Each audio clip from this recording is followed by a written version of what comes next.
very, very good. I think that if I look at the overall profitability, particularly when looking at the core underlying profits being up 25% year on year, with wealth management businesses in every region growing on a PBT basis, double digit, very strong, and I see good inflows in our alternative business in asset management, reaching 300 billion of assets.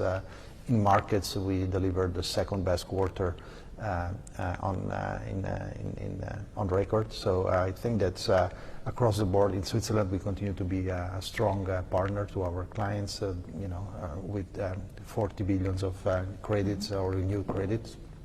So across the board, making good progress on the integration. Big milestones was achieved. 400,000 clients were migrated in Switzerland in a smooth way.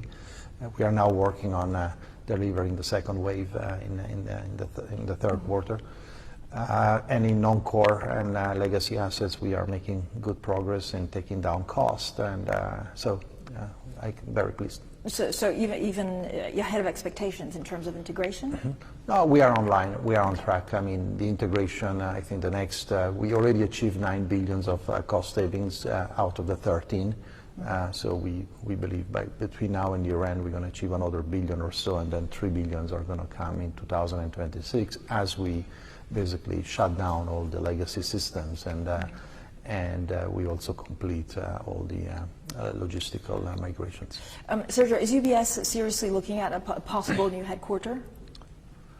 Look, what we are right now, we are very focused on serving our clients, on delivering on the integration. I think that, and our base case is that we are working also very hard to make sure that we can successfully operate out of Switzerland as a global bank. But I mean, I guess the relationship between UBS and Switzerland looks from the outside to be a rock bottom. Do you need Switzerland? I think that we have a very strong and solid relationship with our clients, and the broader Swiss business community and client space. We serve more than 2.5 million clients, probably even higher, 200,000 SMEs. So we have a very solid and embedded relationship with the communities where we live and work in Switzerland. So I think that's I wouldn't really extrapolate some kind of issues to the broader Switzerland. The vast majority of the people recognize our value, and we recognize the value Switzerland brings to us. What do you think the probability of a change in headquarter is today, and have you spoken to any regulators about it? I don't, we're not going to speculate on this matter. As I said, we are very focused on making sure that our case, any decisions that are taken based on facts and based on real numbers, not based on theory of fears. And so that the decision-making bodies that are asked to take this very important decision do it with all information and in an appropriate manner. I mean, what could you do to, I guess, alleviate some of the capital requirements?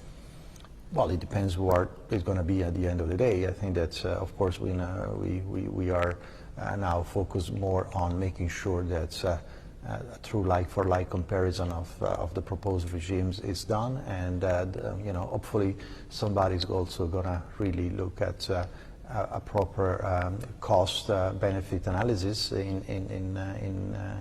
before taking decisions. But is everything on the table? I mean, could you sell off the U.S. investment bank? Is there anything that you could get rid of to lower that capital requirement?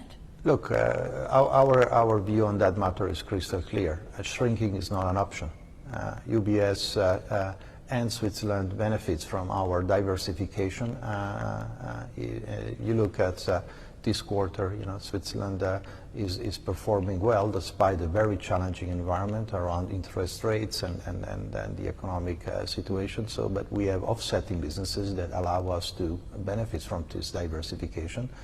Having a global diversified business is a strength for us and for Switzerland, and shrinking is definitely not an option. Given what you know now, is buying Credit Suisse still the deal of a century? Well, if you look at the weekend, it was definitely a pretty good deal for Switzerland. Was able to resolve a major issues within few days, stabilizing the system. Also thanks to the fact that UBS was there and was strong enough to be a credible counterparty and vis-à-vis not only clients but also to the regulatory community worldwide. If I look from an industrial logic standpoint of view, it's even more compelling. If you look at what's going on in the competitive landscape, the combination of the two banks makes a very strong case for a bank that is able to reach globally out to in our core activities. From a shareholder standpoint of view, I think probably the jury is still out. Still notwithstanding that you look at how we deliver on our profitabilities, it's quite clear that there is a compelling story. But the capital uncertainty is quite costly to our shareholders. What does that mean for dividends going forward or share buybacks? Well, look, our dividend policy is still very clear. We want to continue to have a growth in our underlying dividends. We are, as we speak, accruing for a double-digit increase in our dividends. We are also executing on our capital return plans through share buybacks, and the new regulation in any case won't come in effect before 2027. So between now and then, we're going to have to really calibrate what we do, and for the future, we're going to assess the situation at the end of the year and communicate early on in 2026. Sergio, what about Basel III? I mean, again, there seems to be a movement to go ahead with Basel that could coincide with the U.S. actually rolling back a lot of the regulation. Well, as far as we are concerned, Switzerland has introduced Basel III effective January 1st this year, so we are fully implementing Basel III, and I think that we believe that at the end of the day, also in the U.S., a kind of form of Basel III will be implemented, so probably it's fair to say that some kind of adjustments to regulation are needed, because not everything that has been done post the financial crisis was correct. Actually, a lot of things were correct, but the problem was that it took too long time to recognize some shortcomings of the new regulations. Most likely this is now going to be addressed, hopefully so in the US, and this will allow us to bend all the systems with a degree of certainty to manage the future with more clarity. But do you worry that the U.S. will become stronger, or are you seeing, for example, client behavior moving away from U.S. banks, preferring European or Swiss banks? No, European banks, American banks are strong. I don't think that they're going to necessarily change that kind of situation. Of course, having a predictable and strong capital regime is a competitive advantage. It's also a pragmatic one, and so I do hope that the rest of the world more or less will align to it. But I would say that Basel III is a good standard to start with, and so I don't expect the situation from a competitive landscape to change much in the next few years. But do you see actually international clients shunning U.S. banks to bank more with European banks? No, not necessarily. I think that's also this theory that people are moving really away from the dollar is probably more of a tactical issue than it is a massive asset allocation shift. When you look at the market views, of course it's a big week for trade. I think we also have GDP a little bit later in the U.S., but how do you see it going forward? Well, the good news is that now we have probably a higher degree of predictability on what the outcome of this tariff discussion will be. If we land at around 15% on average is a base case scenario, which in any case is something that needs to be digested. This is 6 times higher than what we had at the beginning of the year.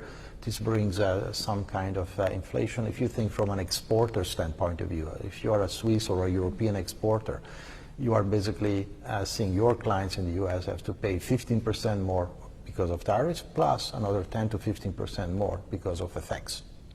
And this is a quite big change, so it remains to be seen what's happening in Europe in terms of economic effect. But also, what is the consequences for inflation in the U.S., and this will then translate into potentially consequences for the monetary policies of central banks. But Sergio, are clients saying, look, they're also worried that this is not it for tariffs, that they can always move back, so actually the uncertainty could remain? That's a fair point. I think that's what investors and clients, corporate and institutional investors, private investors want to see is stability.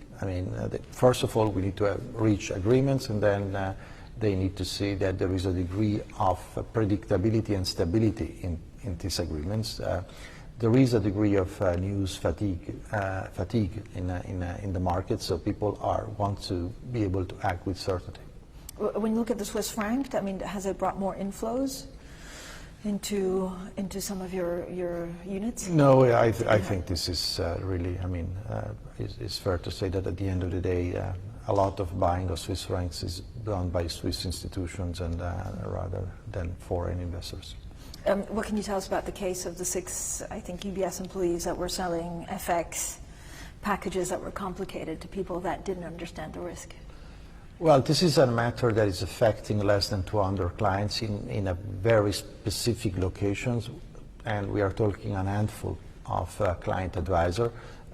So basically, we had more than 3,000 clients using these products within a very defined asset allocation and risk appetite framework. So when we identified that this was an issue, we addressed it, and we took the appropriate actions to compensate the clients that were affected, and this has been addressed in our Q2 results, and as you could see, it was not really a meaningful number in the big scheme of our results. So I think that the situation is not indicating to me any issues around governance or suitability controls, but rather, the unfortunate outcome of people not using it in the right way. Sergio, I know you've in the past told me that with the integration you were flying the plane, building the plane. Right now, how much time do you spend thinking about these capital requirements and how UBS could change because of that, compared to actually, building the business? Too much, compared to the fact that we are going through the biggest integration in the financial services industry, in the banking industry, and that we are facing a lot of challenges. I think one would think that I have to spend much more time on that, and also planning the future, because it's very important for us. So somehow I have to, with the rest of the team, that supports me greatly.